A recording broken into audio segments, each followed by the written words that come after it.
જૈન ધાર્મિક શિક્ષણ સંઘના 75 વર્ષ પૂરા થાય છે. એના માટે હું મારા 2 શબ્દ રજૂઆત કરવા માંગુ છું.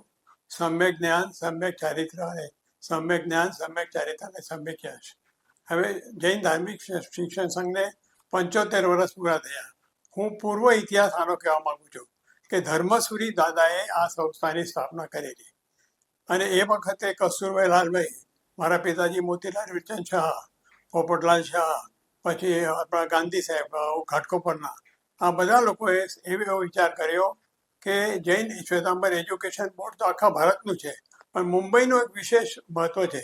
એના માટે મુંબઈ માટે એક સંસ્થા સ્થાપન કરવી જોઈએ. એ દ્રષ્ટિકોણમાંથી આ મોટા ગાંધી સાહેબે આ સંસ્થાની શરૂઆત કરી. આ સંસ્થા પહેલાં શાંતિનાથજી દેરાસરની અંદર ઉપર ચાલતી હતી. તો ત્યાંની પરિસ્થિતિ હતી કે ત્યાં પાછળ મોહમ્મદ રોડ એનો ઘણો અવાજ આવે, એટલે મેં પોતે વિચાર કરીને કે બધાનો વિરોધ હતો. એ લોકો કોઈ ભાડું વગેરે નહીં દેતા હતા. મેં એના માટે ગોડીજીની જગ્યા લઈને હવે આજ સુધી એ ગોડીની જગ્યા ચાલુ થઈ છે. હવે આની મુખ્ય વાત એ છે કે 3 સંસ્થાઓ હતી. 3 સંસ્થાઓ પોતાના પેપર કાઢતી હતી. તો મેં દિલ્હીની અંદર જૈન શ્વેતાંબર કોન્ફરન્સમાં ઠરાવ મૂક્યો કે 3 શ્વેતાઓ ભલે એનું કામ કરે, પણ પેપર એક કાઢીએ, એ લોકો એમનો ઇનામો વગેરે અલગ આપે. ત્યારથી આ 3 સંસ્થાઓનો પેપર સુંદર રીતે કાઢવામાં આવે છે.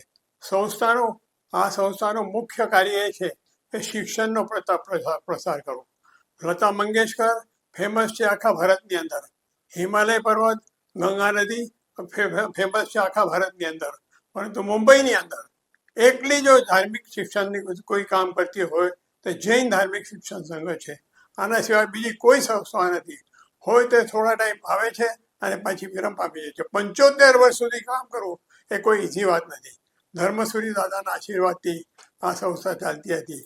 અને એના પછી પહેલાં ખાલી 12 પેપર લેવાતા હતા, એના 18 થયા, પછી 26 થયા, અને હમણાં 36 વર્ષ સુધી પેપર લેવા આવે છે.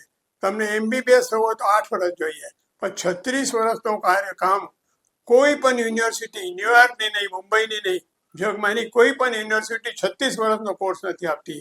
એવી આ સંસ્થાની વિશેષતા છે.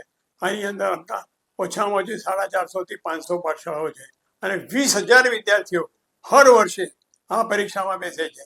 એમને સારી રીતે પ્રમાણપત્ર આપવામાં આવે છે. આ સંસ્થાનો 75મા વર્ષની હવે શરૂઆત થવાની છે. અમે બધાએ ખૂબ સુંદર રીતે આનું કામ વધારવાનું ચાલુ કર્યું છે. અમારા સંસ્થાના મોદી છે અશોકભાઈ, અને અમારા સંસ્થાના અમિત શાહ છે. એમના ઉપર મેં જવાબદારી રાખી છે કે તમે 6 મહિનાની અંદર જે 25-50 કરોડ રૂપિયા લાગે હું બી એમાં આપીશ, પણ એક સંજય ધાર્મિક શિક્ષણ ભવન એવું દાદરની અંદર કરવાનું છે. અને હવે મને કબૂલ કર્યું છે. મારી તો ઉંમર થઈ ગઈ છે, યંગ છે, મારા મરવાના પહેલાં આટલું કામ તમે અમને ચોક્કસ કરી આપજો. આ ધાર્મિક શિક્ષણના 75મા વર્ષે મને ખૂબ આનંદ છે કે હું અધ્યક્ષ તરીકે હવે બેસી રહ્યો છું. આ તો બધા 100 વર્ષ સુધી જવાના છે. મારી 88 વર્ષની ઉંમર થઈ છે, પણ ઈશ્વરને પ્રાર્થના કરું, દાદાને પ્રાર્થના કરું કે હું બી 100મા વર્ષે હાજર હોઉં અને આ સંસ્થાનું 100મું વર્ષ ઉજવું. જય હિન્દ, જય મહાવીર.